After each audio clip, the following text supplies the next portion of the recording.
नमस्कार दोस्तों। आज 1857 का विद्रोह के संदर्भ में हम लोग चर्चा करेंगे। इतिहास में बहुत सारे विद्रोह हुए हैं, लेकिन 1857 का विद्रोह क्वेश्चन की दृष्टि से बहुत महत्वपूर्ण है। जब 1857 का विद्रोह हुआ था, उस समय ब्रिटिश पीएम पाल्म स्टर्न थे।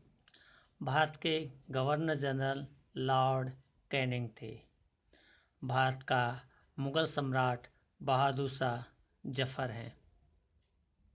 1857 के विद्रोह के स्वरूप के विषय में विद्वानों में एक मत नहीं है, इसलिए अलग अलग विद्वानों ने अलग अलग मत दिए हैं। सुनियोजित स्वतंत्रता संग्राम बीडी सावरकर ने बोला है। इनकी पुस्तक 1909 में प्रकाशित हुई थी। इसमें उन्होंने कहा था, यह एक सुनियोजित स्वतंत्रता संग्राम है। राष्ट्रीय विद्रोह की संज्ञा देते हैं ब्रिटिश सांसद होते हैं बेंजामिन डिज़रायली। इन्होंने कहा कि 1857 का विद्रोह एक राष्ट्रीय विद्रोह है। भारतीयों में इसका समर्थन करते हैं अशोक मेहता। सबसे अधिक सैनिक विद्रोह कहने वालों की संख्या है, क्योंकि सैनिकों द्वारा ही इस विद्रोह को आरंभ किया गया था, इसलिए सैनिक विद्रोह सबसे अधिक लोग कहते हैं, जिसमें HMT एलिस प्रमुख हैं। Holmes, Malleson, Trevelyan, Lawrence, Seeley. सैनिक विद्रोह का भारतीय में समर्थन करने वाले सर सैयद अहमद खां प्रमुख हैं। सर सैयद अहमद खां 1857 के विद्रोह के समय बिजनौर के अमीन के पद पर तैनात थे। 1857 के संदर्भ में सबसे पहले पुस्तक लिखने वाले सर सैयद अहमद खान हैं। हिंदू मुस्लिम षड्यंत्र बोलते हैं इसको जेम्स और आउट्रम व टेलर महोदय। बर्बरता व सभ्यता के बीच युद्ध बोलते हैं TR होम्स महोदय। RC मजूमदार कहते हैं इसके लिए, यह तथाकथित प्रथम राष्ट्रीय स्वतंत्रता संग्राम न तो प्रथम, न ही राष्ट्रीय और न ही स्वतंत्रता संग्राम था। सरकारी इतिहासकार एसन सेन 1857 नामक पुस्तक लिखते हैं। 1857 का जब 100वीं वर्षगांठ मनाई जा रही थी, तब सरकार ने इस पे पुनः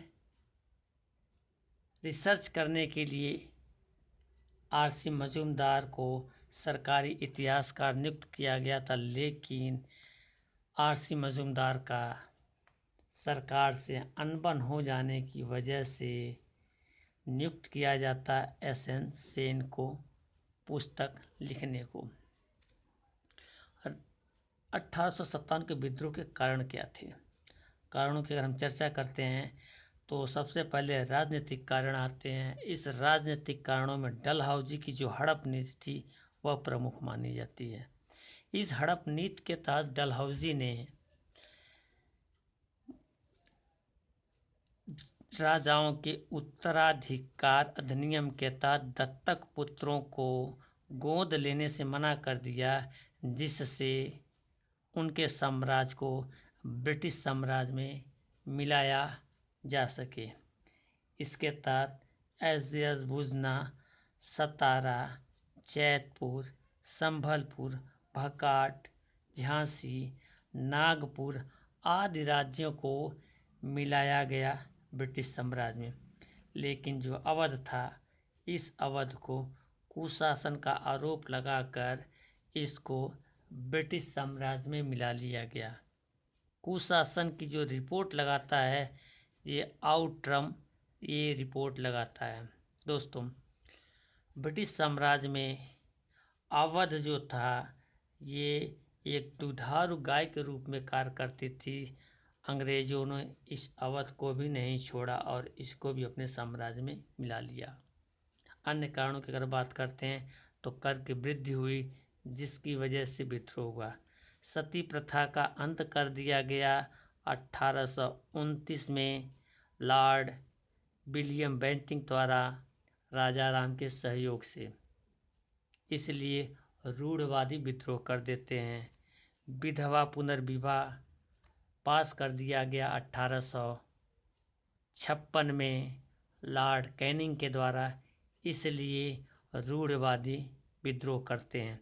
सबसे प्रमुख कारणों में इसमें है 1850 का धार्मिक अयोग्यता अधिनियम, जिसे लेक्स लाकी कानून भी कहा जाता है। इसके तहत कोई गैर ईसाई व्यक्ति अगर ईसाई धर्म स्वीकार करता है तो उसके संपत्ति से उसे वंचित नहीं किया जाएगा। तात्कालिककरण की बात करते हैं तो चर्बी वाले कारतूस कारण थे। 1856 में ब्राउन बैस के स्थान पे न्यू इनफील्ड राइफल का प्रयोग किया गया। इस राइफल में चर्बी युक्त कारतूस का प्रयोग किया जाता था। अब प्रयोग से पहले उसको दांत से काटा जाता था। इसमें चर्बी सूअर और गाय की लगी होती थी, जिससे हिंदू और मुसलमान दोनों की धार्मिक भावनाओं को भड़काने का कार्य किया। विद्रोह का प्रारंभ 29 मार्च 1857 को 34वीं रेजिमेंट बैरकपुर से प्रारंभ होता है। मंगल पांडे ने यह विद्रोह प्रारंभ किया और लेफ्टिनेंट बाग की हत्या कर दी तथा ह्यूरसन की गोली मार दी। परिणाम स्वरूप मंगल पांडे को गिरफ्तार कर लिया जाता है। मुकदमा चलाकर 8 अप्रैल को फांसी की सजा सुना दी जाती है, फांसी दी जाती है और 34वीं रेजिमेंट को भंग कर दिया जाता है। ये खबर उत्तर भारत में फैलती है और 10 मई को मेरठ से भारतीय सेना ने विरोध कर दिया।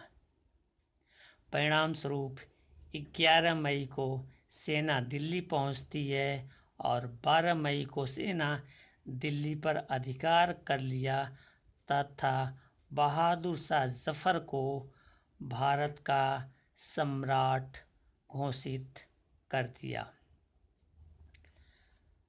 और इनका सेनापति जो था बख्त खां बनाया।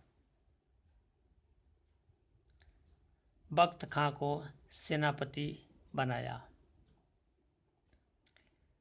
अब प्रसार की बात करते हैं दोस्तों। शुरुआत तो 29 मार्च से होती है मंगल पांडे द्वारा, लेकिन यह व्यक्तिगत प्रारंभ था और 10 मई को सेना द्वारा पूरा किया जाता है। इसलिए माना जाता है कि जो विद्रोह हुआ था 10 मई 1857 को मेरठ से स्टार्ट होता है ये विद्रोह। अब विद्रोह के प्रसार के बारे में बात करते हैं। विद्रोह का प्रसार लखनऊ में 4 जून बेगम हजरत महल द्वारा अपने अल्पवयस्क पुत्र। विद्रोह का प्रसार लखनऊ 4 जून बेगम हजरत महल ने यहाँ विद्रोह कर दिया और अपने अल्पवयस्क पुत्र विजरिस कादिर को अवध का नवाब घोषित कर दिया। लखनऊ में कैंपबेल ने इस विद्रोह को दबा दिया और बेगम हजरत महल नेपाल चली गई। कानपुर में 5 जून को विद्रोह शुरू हुआ। नाना साहब यहाँ का विद्रोही थे। इनका मूल नाम धोंधू पंत था। इनका सहयोग देते हैं तात्या टोपे। इनका मूल नाम था रामचंद्र पांडुरंग। कानपुर में कैंपबेल ने इस विद्रोह को दबा दिया और 58 में अपने साम्राज्य में मिला लिया और नाना साहब नेपाल चले गए। झांसी में 5 जून को रानी लक्ष्मीबाई द्वारा विद्रोह किया जाता है और कहती हैं हम अपना झांसी नहीं दूंगी। परिणाम स्वरूप हिरोज से 8 दिन युद्ध होता है। फिर रानी लक्ष्मीबाई कालपी जाती हैं, कालपी से फिर ग्वालियर जाती हैं। ग्वालियर में ही हिरोज का सामना होता है रानी लक्ष्मीबाई से और रानी लक्ष्मीबाई इसी ग्वालियर में वीर गति को प्राप्त होती हैं। इसके बाद आता फैजाबाद। फैजाबाद में मौलवी अहमदुल्ला ने विद्रोह का प्रसार किया। अहमदुल्ला जो थे ये जिहाद का नारा लगाते हैं अंग्रेज़ों के खिलाफ, इसलिए अंग्रेज़ इनके ऊपर 50,000 का इनाम रखती है कि जो भी व्यक्ति इनको पकड़वाएगा उसको 50,000 का इनाम दिया जाएगा। बिहार में गया, जगदीशपुर से बाबू कुंवर सिंह विद्रोह करते हैं। ये विद्रोहियों में सबसे अधिक वर्ष के थे और अंग्रेज़ों को इन्होंने अनेकों बार परास्त किया, लेकिन कभी अंग्रेज़ों से पराजित नहीं हुए। बाबू कुंवर सिंह युद्ध करते हुए अंग्रेज़ों से बायां हाथ कट जाने की वजह से इन्होंने अपना बायां हाथ काट करके गंगा को समर्पित कर दिया और इनकी स्वाभाविक मृत्यु हो जाती है। इस विद्रोहियों में 80 वर्ष के या तो बाबू कुंवर सिंह थे या फिर मुगल सम्राट बहादुर शाह जफर थे। इलाहाबाद से करते हैं मौलवी लियाकत अली। बरेली, जिसका नाम है रुहेलखंड नाम था, यहाँ से खान बहादुर खान विद्रोह का संचालन करते हैं। असम से कंदपेश्वर दत्त एवं मनीराम दत्त विद्रोह का संचालन करते हैं। उड़ीसा से सुरेंद्र शाही और उज्जवल शाही दोनों भाई विद्रोह करते हैं। मथुरा से देवी सिंह विद्रोह का संचालन करते हैं और कोटा से जयदयाल व हरदयाल विद्रोह का संचालन करते हैं।